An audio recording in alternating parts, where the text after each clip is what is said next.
தமிழ் தேசிய உறவுகள் அனைவருக்கும் வணக்கம். சவுக்கு சங்கர் வீட்டின் மீதான தாக்குதல் திமுகவின் தரங்கெட்ட ஆட்சிக்கான சாட்சி. இது குறித்து தான் இந்த காணொலியில் நம்ம காண இருக்கோம். அண்ணன் சீமான் அவர்கள் சவுக்கு சங்கர் வீட்டில் தாக்கப்பட்டுள்ள இந்த ஒரு கேவலமான நிகழ்வுக்காக அண்ணன் வெளியிட்டுள்ள அறிக்கை என்னன்னு பார்த்தீங்கன்னா, சவுக்கு ஊடகத்தின் ஆசிரியரும் அரசியல் திறனாய்வாளருமான தம்பி சவுக்கு சங்கர் அவர்களது வீட்டின் மீது நடத்தப்பட்டுள்ள கோர தாக்குதல் பெரும் அதிர்ச்சி அளிக்கிறது. சமூக விரோத கும்பல்களால் பட்டப்பகலில் அவரது வீட்டுக்குள் அத்துமீறி நுழைந்து மனித கழிவையும் சாக்கடையும் வீடு முழுக்க கொட்டியதோடு வீட்டை சூறையாடி சங்கருக்கும் அவரது தாயாருக்கும் அச்சுறுத்தல் விடுத்திருப்பது என்பது கடும் கண்டனத்திற்குரியது.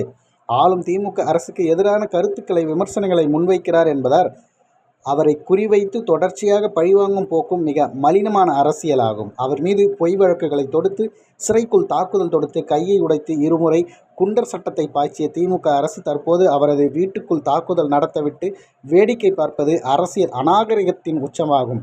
மாற்று கருத்து முன்வைப்பவர்களையும் அரசியலில் எதிர்முகாமை சேர்ந்தவர்களையும் எதிரியாக பாவித்து அவர்கள் மீது அதிகாரத்தை கொண்டு அடக்குமுறையை ஏவுவதும் சமூக விரோதிகளின் மூலம் அச்சுறுத்த முனைவதுமான இத்தகைய செயல்பாடுகள் வெளிப்படையான சனநாயக படுகொலையாகும்.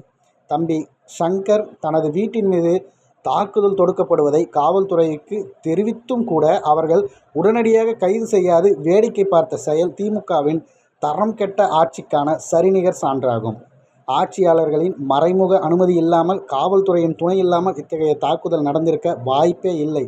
எல்லோராலும் அறியப்பட்ட தம்பி சவுக்கு சங்கர் போன்றவருக்கே இந்த நிலை என்றால் பொதுமக்களுக்கும் எளிய மனிதர்களுக்கும் இந்த ஆட்சியில் என்ன பாதுகாப்பு இருக்கிறது? வெட்கக்கேடு. எந்த திசை நோக்கினாலும் கொலை, கொள்ளை, வன்முறை, வெறியாட்டம், கூலிப்படையினரின் அட்டூழியம், போதை வியாபாரிகளின் ஆதிக்கம் என தமிழகத்தின் சட்டம் ஒழுங்கும் சமூக அமைதியும் சீரழிந்து கிடைக்கிற நிலையில் இப்பொழுது நாடறியப்பட்ட ஊடகவியலாளர் சவுக்கு சங்கர் வீடு சூறையாடப்பட்டிருப்பதன் மூலம் இது தமிழ்நாடா இல்லை உத்தரப்பிரதேசமா எனும் கேள்விதான் எழும்புகிறது.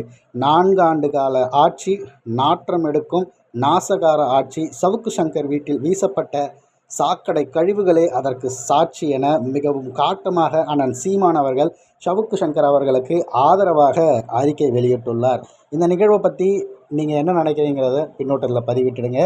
இந்த கேவலமான ஒரு எண்ணம் கொண்டவர்கள் தான் இப்பொழுது ஆட்சியாளராக இருக்கிறார்கள் என்பதை மக்கள் உணர்ந்து கொண்டு 26 தேர்தலில் உண்மையும் நேர்மையுமாய் மக்களை விரும்பக்கூடிய அந்த நபருக்கு வாக்கை செலுத்துங்கள் அப்படிங்கிறத ஒரு முறை பதிவு பண்ணுறோம்.